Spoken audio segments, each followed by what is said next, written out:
up, everyone? This is Rita, aka 范老师, your accent coach and Chinese teacher. Today, I'm gonna analyze another super famous Chinese-speaking YouTuber's Mandarin, Thomas 阿福。我一直以为减肥最关键的问题是，我要去广东出差了。今天我想告诉你们，怎么可以开开心心的甩掉50斤肉。Oh my god, he looks so different now. He lost like 120 pounds in 16 months. I love his videos, especially the early morning street interviews in Chinese cities.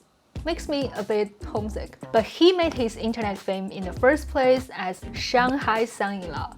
But let's dive into some of his recent lifestyle videos and see how his Mandarin is now. More importantly, what we can learn from him. By the way, make sure you watch till the end. I'll announce some big news. And subscribe to the channel if you haven't. Hit the little bell too so you don't miss out on any Mandarin learning tips that you won't find anywhere else. 3、2、1，订阅了吗 ？Let's get started. 减肥真的很难啊！这是16个月前的我，280斤，中度脂肪肝，每天好困。当时我清清楚楚的知道，我要改变我自己。But how? Despite multiple tone errors, wow, his CTC sounds impressive. Like super clear. While the syllables with these consonants might be a headache to English speakers, it seems like they might not be so hard for German speakers. My guess is that from what I learned recently, I watched a couple episodes of Babylon Berlin as my Dutch student recommended. There are a lot of sounds in German that require the speakers to raise the back of their tongues, like this. We'll talk about this a little bit more later. An essence of the Chinese GCC sounds is to raise the back of your tongue to the roof of your mouth and push the tip of your tongue against the back of your bottom front teeth. So your tongue ends up looking like this. 当时我清清楚楚的知道，我要改变我自己。For German speakers, you might want to pay more attention to the pinyin Z in Chinese, because the consonant is pronounced as instead of ts as in German, which is marked as a C in Mandarin. Similarly, ZH in Chinese is not aspirated, whereas it might be pronounced like the Chinese ch easily. Thomas speaks it perfectly, but his German friend still carries out this German accented feature. 我在德国Hello，祝你们一家人身体健康。我在祝你们 And the R, as always, varies in basically all languages. But try not to round your lips when speak the Chinese R, unless it's followed by the vowel U. 一家人软弱运动很累，减肥餐很枯燥，而且在上海买营养减肥餐很贵。So here's a troublemaker for English speakers too, the vowel Ü, which surprisingly exists in German too, as well as French and some other languages. And it's funny that I found some videos where German language teachers teach the sound in the same way that good Chinese teachers do. Ein I zu sprechen. Ü. Think of saying E, okay? E. Now we do the same but with this lip position. Ü. Pronounce an E, then round your lips. E. 运动原来 I noticed that he said 营养 instead of 营养, which might be the result of Shanghainese or say Wu dialect's influence. It's very subtle when he says it, but many Southern Chinese dialect speakers don't really differentiate an, or in.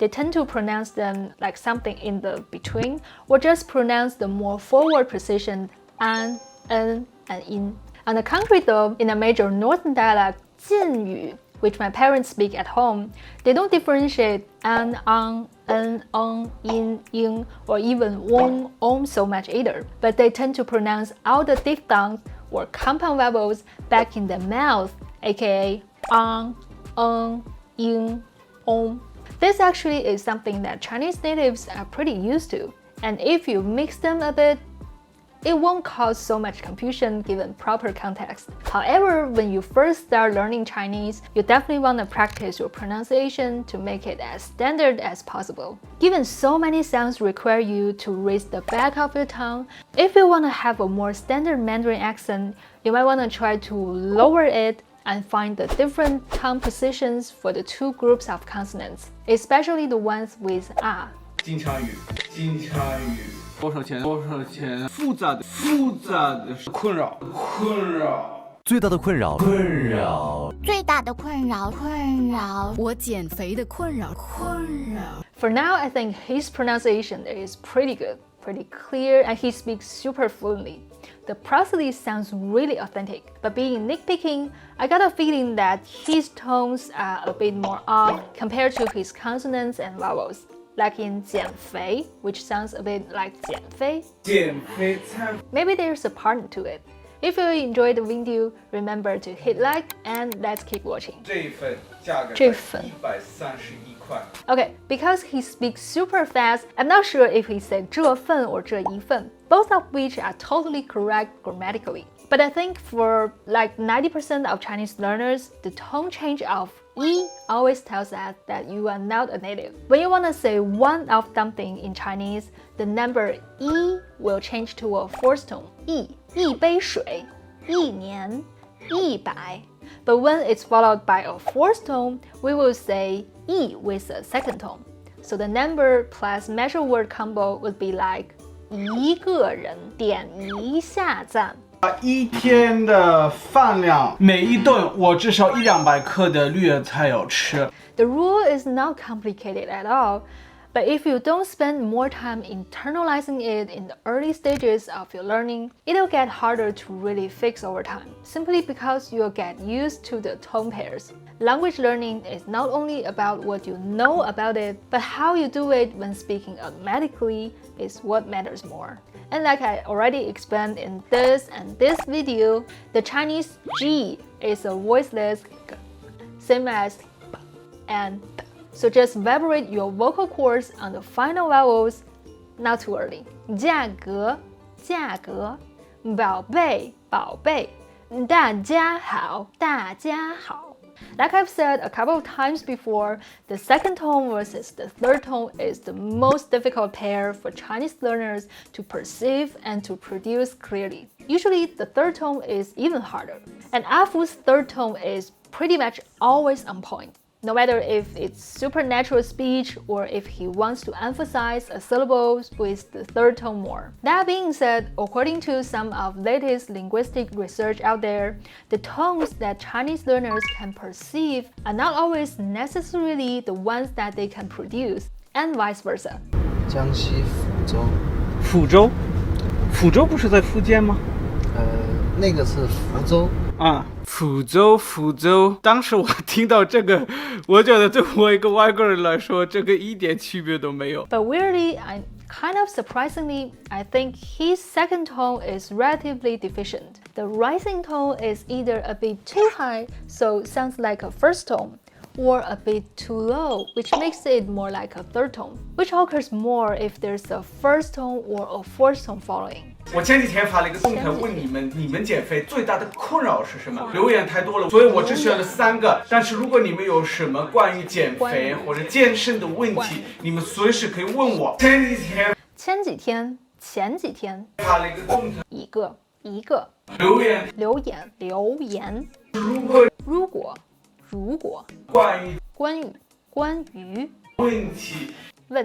问题随时 Generally, comparing to tone contours, i.e. the rising or falling of the sounds, German speakers might perceive and produce the tones focusing on the pitch heights more. So the fourth tone, aka the falling tone, may be a bit too close to the flat high tone, the first tone, and the rising tone may sound like or be confused with the third tone. Without clear rising or falling tones, the speech might sound less connected. But in Afu's case, other aspects of his natural speech apparently make up for it pretty well. so it doesn't really have an impact on communication. When he communicates with people, this mistake in pronunciation doesn't seem to affect his understanding of it when listening to others. And his good pronunciation, as well as really authentic speaking rhythm and intonation, all make up for his imperfect second tone and other slight tone errors. Now moving on, neutral tones actually also make a big difference between northern and southern accents in China. But unlike southern accents, where speakers pronounce the original tones of the syllables, Chinese learners might pronounce the neutral tones like a slight falling tone. This might make a foreign accent to Chinese natives. To German Mandarin learners, when you see the pinyin W, you might want to pronounce it as which totally works in northern China, except for 我 and 五。喂，打网球？没问题，晚上见。But in the south, like most people do, you are better off pronouncing it like a 五。喂，打网球？没问题，晚上见。All in all, his Mandarin sounds really good. And without a doubt, is proficient enough that he can speak with Chinese people from anywhere. And we've seen how he uses the languages he speaks to connect people from China and Germany, which is the true beauty of language learning. Now let's recap a bit. 1. German pronunciation is more back in the mouth, and the back of your tongue is usually relatively high, which could be helpful for pronouncing Chinese 机器西. Meanwhile, it could have an impact on the forward position vowels like an, ao, en, yin, wen. 2. There are only a few diphthongs, compound vowels, in German language, and the length might be fairly short. So when speaking the Chinese compound vowels, you might want to try to pronounce the syllables as well as the tones completely. 3. It also takes time to really internalize the contour tones and the tone changes. Now, the big news for all your Mandarin Chinese learners who are watching my videos, no matter what your native language is, you will be able to hone your Chinese tones and pronunciation with me soon. Yes, finally, after teaching, training, and thinking about it long enough, like a decade, I'm gonna launch my first ever online training video program this year, where I'll cover all the sounds of Chinese, how to properly pronounce them, tones and the most used combinations, and other more nuanced aspects like sentence intonation, connected sounds in quick speech, etc., etc. Many of you have reached out to me asking for tutoring, which is really limited now since my time and efforts are going into designing this program. Also, class fee for one-on-one classes aren't as accessible to most people as I wish. So why don't I just put all my knowledges and experience into an affordable package that you folks can study and practice anytime and anywhere? I can't wait to share more details with you, so stay tuned if you are interested. And if you enjoyed this video, hit like, leave me a comment, and subscribe for more. Remember, with 范老师, Chinese makes perfect sense. See you in the next video.